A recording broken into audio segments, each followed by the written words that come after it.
Hello दोस्तों, आप सबका स्वागत है मेरे चैनल पे। दोस्तों, आज हम बात करेंगे सिस्टैंगो टेक्नोलॉजीज लिमिटेड के बारे में, जिसका आईपीओ आने वाला है कल से, यानी 2 मार्च से, और यह आईपीओ रहेगा 6 मार्च तक। दोस्तों, मेरा नाम है शशांक रस्तोगी। मैं एक एनएसएल सर्टिफाइड रिसर्च एनालिस्ट हूँ, जो कि सेबी का एक एजुकेशन इनिशिएटिव है। दोस्तों, मेरे चैनल को सब्सक्राइब करें और बेल बटन को हिट करें, जिससे आपको मेरे आने वाले वीडियोज़ के बारे में रेगुलर अपडेट मिलती रहे। दोस्तों, कुछ स्टैंडर्ड डिस्क्लोजर्स। दोस्तों, अगर हम सिस्टेंगो के आईपीओ के बारे में बात करें तो दोस्तों ये 2 मार्च से खुल रहा है। इसकी क्लोजिंग डेट 6 मार्च है और अब 10 तारीख को आपको अलॉटमेंट के बारे में पता चल जाएगा।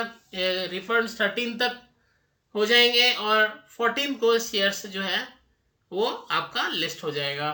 दोस्तों, रिटेल के लिए 35% टोटल इशू का साइज का आ रहा है अप्लाई करने के लिए। क्यूआईबी के लिए 50% आ रहा है। नॉन इंस्टीट्यूशनल के लिए 15% आ रहा है। मार्केट मेकर पोर्शन के लिए लगभग 5% आ रहा है। दोस्तों, प्राइस बैंड इसका 85 से लेके 90 रुपीज़ रहेगा, यानी 90 रुपीज़ मान के चलिए।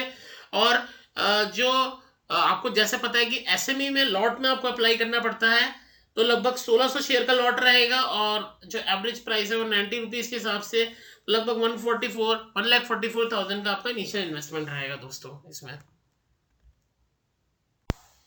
तो दोस्तों, सिस्टेंगो टेक्नोलॉजीज के बारे में बात करने से पहले जो सिग्निफिकेंट चीज़ हमें ध्यान रखनी चाहिए वो ये रखनी चाहिए कि ये किस इंडस्ट्री से बेसिकली कोरिलेट करती है। तो दोस्तों, ये इंडस्ट्री आईटी इंडस्ट्री से है और इंडियन आईटी इंडस्ट्री पूरे वर्ल्ड में बहुत ज़्यादा डोमिनेट करती है।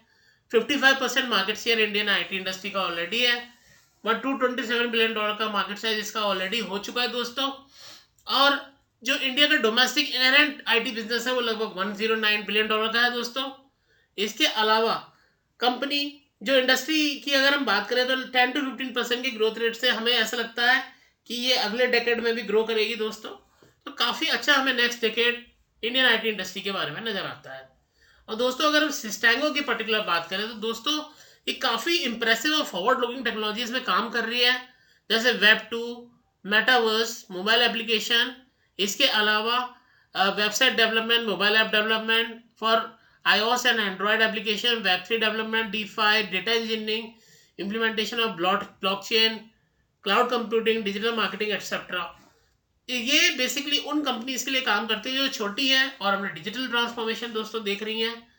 और जिन सेक्टर्स के लिए कंपनी काम करती है वो है फिनटेक, हॉस्पिटैलिटी, फैंटेसी स्पोर्ट जैसे ड्रीम 11, प्रॉपर्टी टेक जैसे कि मैजिक ब्रिक एक्सेट्रा।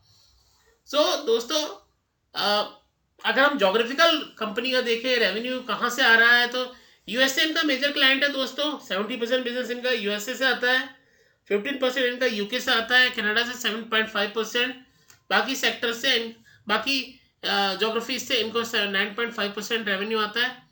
और अगर हम रेवेन्यू बाइफिकेशन क्लाइंट वाइज देखें तो आईटी से इनका 32% आता है, फैंटेसी स्पोर्ट्स से 16% आता है, फिनटेक से 14% आता है और हॉस्पिटैलिटी से 11% आता है और दूसरे बिजनेसेस से 27% आता है। एक चीज़ जो हमें थोड़ा सा हमारे को आईब्रोज रेस करता है वो है इनका टॉप 5 कस्टमर से ही इनका लगभग 48% रेवेन्यू आता है। तो क्लाइंट कॉन्सेंट्रेशन काफ़ी ज़्यादा है in terms of revenue. Top 10 customer से 65% आता है। तो थोड़ा सा ये चीज़ हमें आईब्रोज रेस करती है हमारी कि कुछ क्लाइंट्स पे कंपनी का डिपेंडेंसी बहुत ज़्यादा है। दोस्तों, अगर कंपनी का फाइनेंशियल स्नैपशॉट देखें तो एक चीज़ जो दोस्तों हमें नज़र आती है, काफ़ी तेज़ी से कंपनी ने एक्सपेंड किया है पिछले 2-3 सालों में। 2020 में जो कंपनी का रेवेन्यू लगभग 14.5 करोड़ था, वो लास्ट ईयर 34 करोड़ पर क्लोज हुआ है। और इस साल भी कंपनी ऑलरेडी 6 महीने में 23 करोड़ का बिजनेस कर चुकी है और इस फाइनेंशियल ईयर को कंपनी 46 करोड़ तक ख़त्म कर सकती है। और दोस्तों, अगर हम कंपनी की प्रॉफिटेबिलिटी की बात करें तो कंपनी की प्रॉफिटेबिलिटी भी लगभग 3 गुना हुई है पिछले 2-3 सालों में ही। ₹2.33 का ईपीएस था कंपनी का, जो अब ₹6.27 हुआ है मार्च 31, 2022 तक। और इस साल ऑलरेडी कंपनी 5.30 रुपीज़ का ईपीएस क्लॉक कर चुकी है 6 महीनों में ही, यानी ₹10 का कंपनी ईपीएस क्लॉक कर सकती है। तो उस हिसाब से अगर कंपनी की वैल्यूएशन देखें तो फॉरवर्ड लुकिंग अगर हम ईपीएस के बेस पे देखें लगभग 10 की वैल्यूएशन पे आ रही है, जो काफ़ी हमें रीजनेबल लग रहा है दोस्तों। ये हम आगे पीयर कंपैरिजन से देखेंगे। इसके अलावा कंपनी की कंटिजेंट लायबिलिटी भी कुछ नहीं है। 55 लाख रुपीज़ के जो हमें दिखाई दे रहा है, वो जो कॉन्ट्रैक्ट्स इनके एग्जीक्यूट करने से रह गए उस वजह से दिख रहा है। तो जैसे ही contracts rest of the financial year में एग्जीक्यूट होंगे तो ये हट जाएगा। कंपनी में जो देखने वाली चीज़ें, कंपनी में जो लिटिगेशन चल रहे हैं वो दो चल रहे हैं, एक डायरेक्ट टैक्स का चल रहा है, एक क्रिमिनल लिटिगेशन चल रहा है। अमाउंट इन डिस्प्यूट दोस्तों इन लोगों ने डिस्क्लोज नहीं किया है, तो इस वजह से वो हम नहीं बता पा रहे हैं। इनके DRHP में ऐसा कोई अमाउंट मेंशन भी नहीं है। दोस्तों अगर हम इसका वैल्यूएशन कंपैरिजन करते हैं, जो अभी रिसेंटली आए हुए IPOs हैं IT इंडस्ट्री के, जैसे इन्फोबिन्स हो गया, इनोवाना थिंक लैब्स हो गया, केसोस हो गया, तो कंपनी का जो रिटर्न ऑन नेटवर्थ है और ROCE जो है वो सबसे अच्छा है आफ्टर केसोल्स। केसोल्स का इंडस्ट्री में बेस्ट है, लेकिन उसके बाद सिस्टेंगो का ही सबसे अच्छा है। और कंपनी ने ग्रोथ भी काफ़ी इम्प्रेसिव वे में करी है वर्सेस पीयर्स, ये बात तो हमें माननी पड़ेगी। इसके अलावा कंपनी के जो एबिटा मार्जिन है वो भी बहुत अच्छे रहे हैं, क्लोज टू 30% रहे हैं। जैसे अभी के फर्स्ट 6 मंथ्स में जो कंपनी के एबिटा मार्जिन हैं 28.65% के रहे हैं, तो काफ़ी, मैं कहूँगा काफ़ी ज़्यादा इंप्रेसिव है। कंपनी का ROC और ROE आफ्टर केस ऑल सबसे अच्छा है अभी तक। जो नई कंपनीज आई हैं उनमें IT इंडस्ट्री की लगभग 50% के आसपास दोनों हैं, तो काफ़ी इंप्रेसिव है दोस्तों ROC और ROE भी।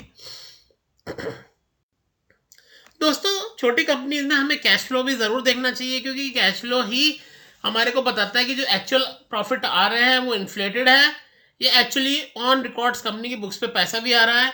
तो आप कैश फ्लो भी देख सकते हैं, काफ़ी अच्छे तरीके से कंपनी ने अपने कैश फ्लो को ग्रो किया है, और इस साल भी लगभग 7 करोड़ के आसपास हम cash flow from operating activity expect कर सकते हैं।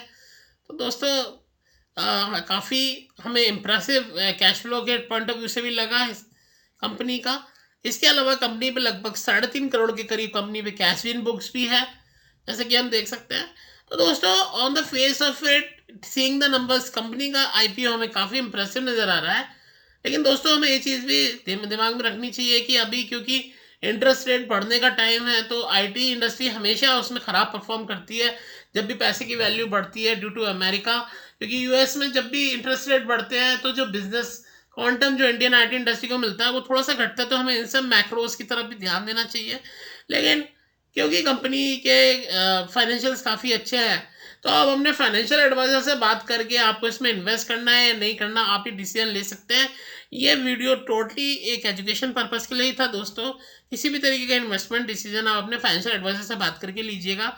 और दोस्तों हमारा परिवार बढ़ गया, 300 प्लस हो चुका है दोस्तों, लेकिन हमें इसे काफ़ी और फर्दर एक्सपेंड करना है। दोस्तों अगर आपको हमारे वीडियोस क्वालिटी लगते हैं तो आप हमारी सब्सक्राइबर बेस को बढ़ाने में हमारी सहायता करें। और दोस्तों मैं देखता हूँ काफ़ी लोग हमारे वीडियोस को आके देखते हैं, अप्रिशिएट भी करते हैं, लेकिन सब्सक्राइब नहीं करते। तो दोस्तों मेरी आप सब लोगों से ये रिक्वेस्ट है कि आप मेरे वीडियोस को रेगुलर देखने के लिए आप प्लीज़ मेरे चैनल को सब्सक्राइब करें, जिससे आपको मेरे आने वाले वीडियोस के बारे में रेगुलर अपडेट मिलती रहे। इसके अलावा दोस्तों मेरी तरफ से एडवांस विशेष आप सभी को होली की। थैंक यू सो मच दोस्तों।